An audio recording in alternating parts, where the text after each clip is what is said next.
Alrighty, guys, welcome back. Earlier, we were talking about the 76ers versus the Heat, and now we're going to be talking about the Bulls versus the Hawks. But before we do that, I just wanted to remind you guys to like and follow the show. We get a number of questions from viewers that come in during the show, so to ensure that your question gets read on the air, I ask that you use the tips and donation link with your question. That link is GSMCPodcast.net. This just puts your question at the top of the list so I can see it, and it also really helps the show. So, all right. You should do it. Now, do you have a cold today? It's allergy season. The pollen is really getting to me. I noticed it when we're going out. I'm like, when did she get the raspy voice thing going on? Like, she's up there with the pollen raspy season. voice. Like, what's going on? Yeah. It definitely got worse yesterday too because my boyfriend and I decided to go down to our pool for a little bit and hang out outside, and so I was outside with the wind blowing and probably just the pollen going everywhere. So yeah. Now, do you normally have allergy issues? Or is that like an every year thing? Yeah, with the pollen I do. It varies on how bad it is. And last year it wasn't as bad, so it's making up for last year. I used to I love the South. I love spending time in the South, and I have family in that Alabama, Mississippi, Georgia area. It's so pretty. It's just that the pollen is It's pretty, but worst. it absolutely sucks. Yeah. If you go there in the springtime, like my eyes are all puffy and they're itchy and it gets hot and it's hot and sticky. It's like beautiful torture. Yeah, because Does that make sense to you? Yeah, right now, like, the trees are, like, so green and they look so pretty. All the flowers are blooming. The weather really hasn't been, like, terrible. It's been, like, a nice, like, breeze with a little bit of heat. But I just know that sweltering summer weather will be here soon enough, which I'm not looking forward to. Like I said, in the spring, everything starts blossoming.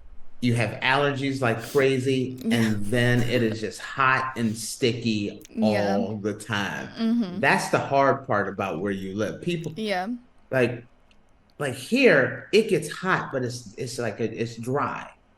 So you're not really you're never tortured. California, it's nice, it's sunny, it's dry.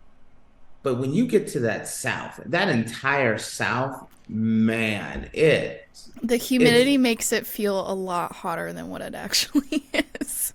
Yeah, if you took away the humidity, people I feel like the South gets a bad rep. I'm surprised the South isn't more popular than it is. And when I talk about the South, I'm like Alabama, Mississippi, Georgia, those three areas. I mean, there's some beautiful areas around there, and they have such a bad rep. Sometimes a bad reputation. Sometimes it does, and people don't realize how great it is. But that humidity is a bear. You got the flying pterodactyls, the flying bugs out there. Yeah. Way more the mosquitoes. Than I can handle. Oh my God! Don't even get me started on the mosquitoes. They're awful. I hate that, and that's another thing I do. I can't handle the bugs in the South. It's great.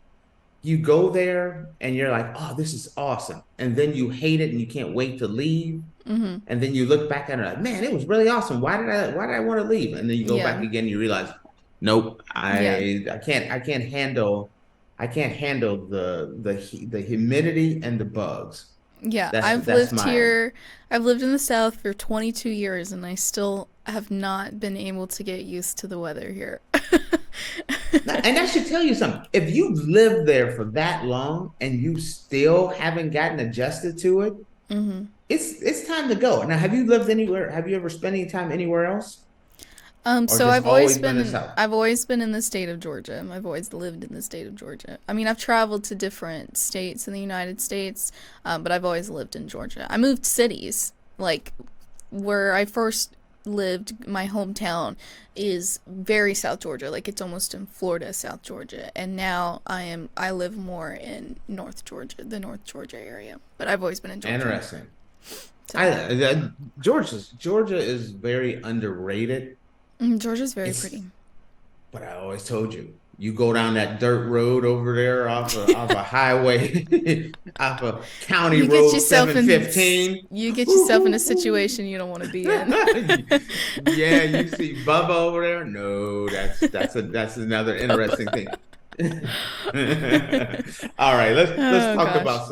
let's talk about our next game here. Alrighty, so we also had the Bulls versus the Hawks that happened last night, and the Bulls dominated the Hawks to advance in the play-in tournament. The final score was 131 to 116.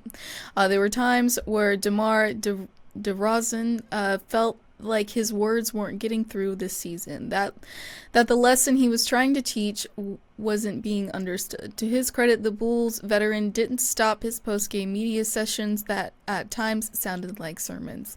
The latest came last week when he was insisting that this shorthanded roster had to understand the moment and taking advantage of what was in front of them.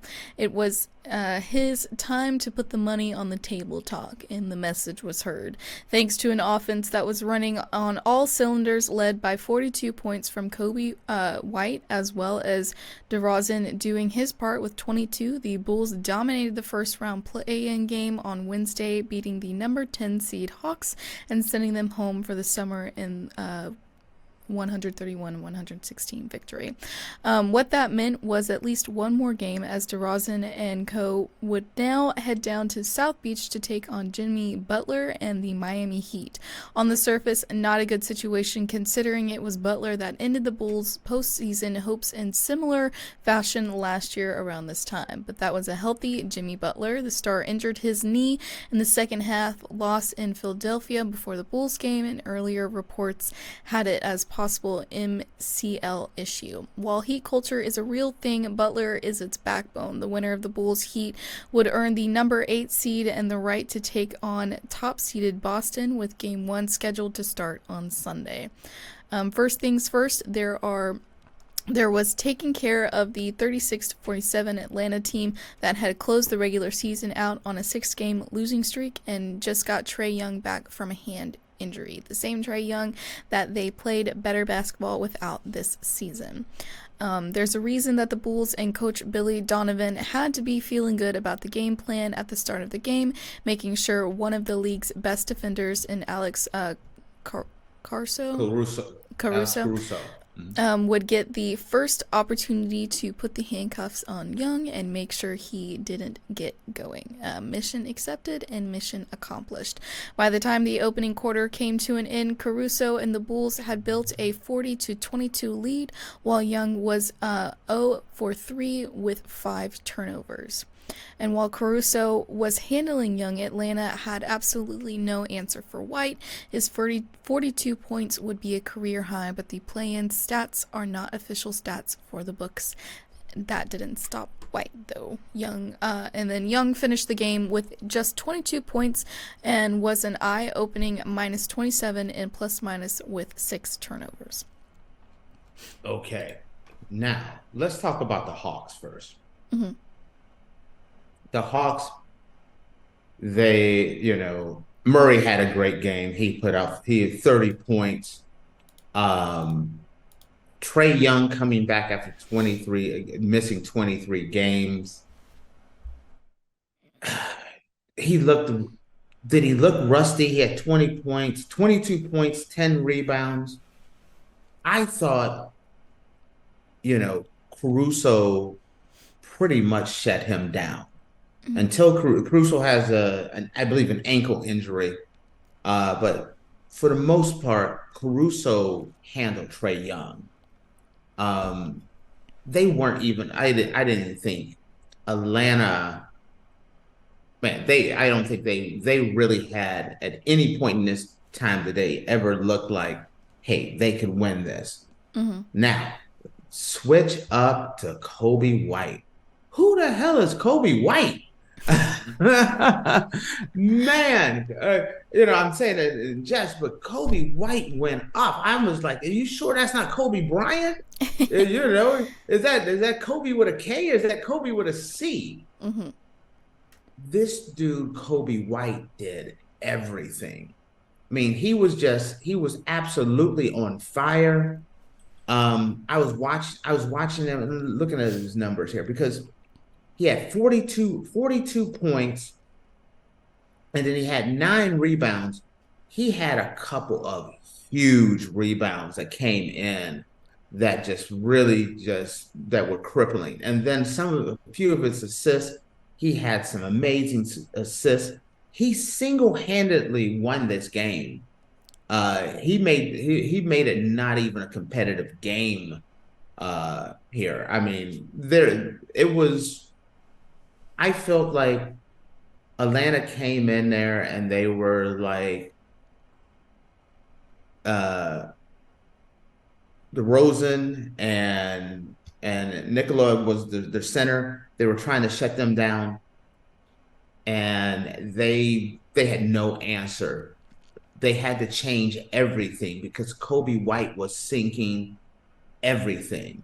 It was like it's those nights where talk about Kobe. Kobe Bryant talks about those nights where it seems like the basket is just so huge and you just can't miss anything. This is a play-in game. You're fighting for your life and you have the best game of your entire career. That's what Kobe White did. Mm-hmm. I don't think anyone was expecting that.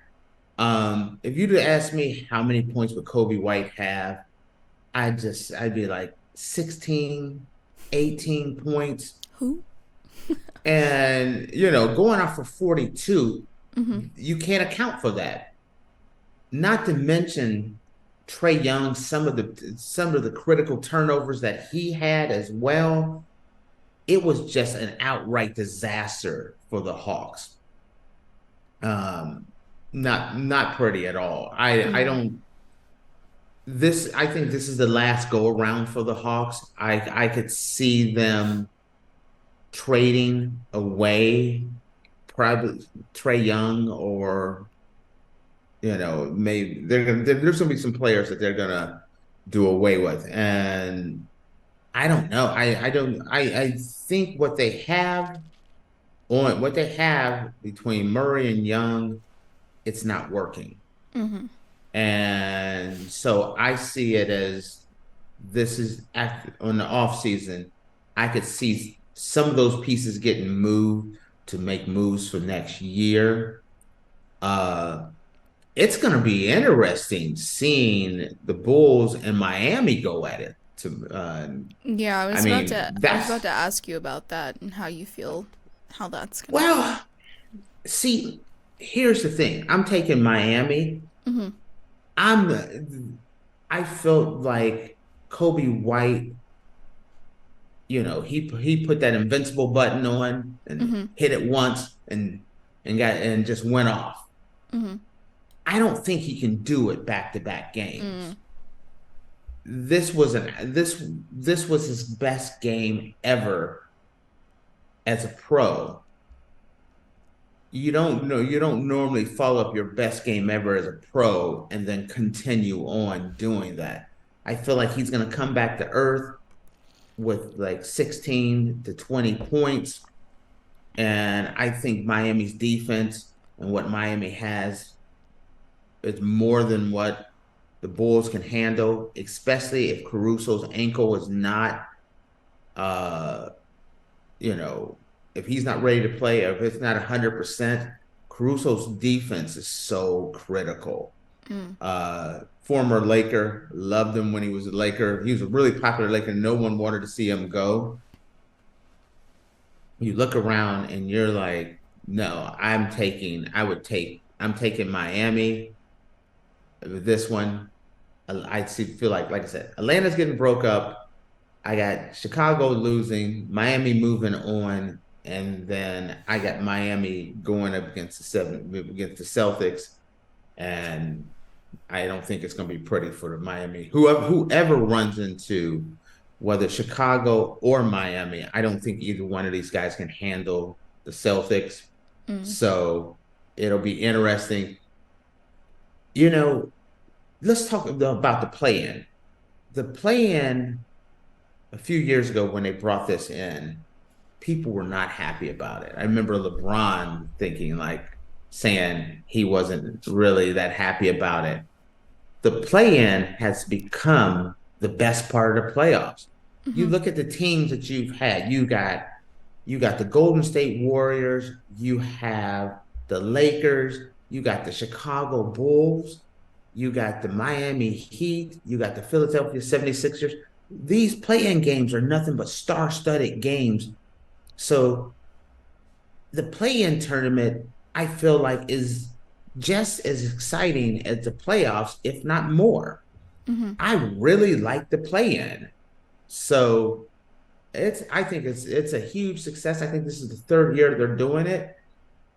Absolutely a huge success. So Alrighty. Well, I guess we'll have to wait and see. But you know, Tate's pretty good about predicting stuff. So yeah. Speaking maybe. of predictions, I I predicted our next segment. Do you remember me predicting this? Mm-hmm. Yeah. So So you'll go. if Tate's right about his predictions, maybe test it out, but don't do it like this guy did it, okay? So with that, guys, we're gonna take a short break, and when we come back, we're gonna be talking about Jonte Porter receiving a lifetime ban from the NBA for violating gambling rules. So make sure you guys stick around, and we'll be back in a minute.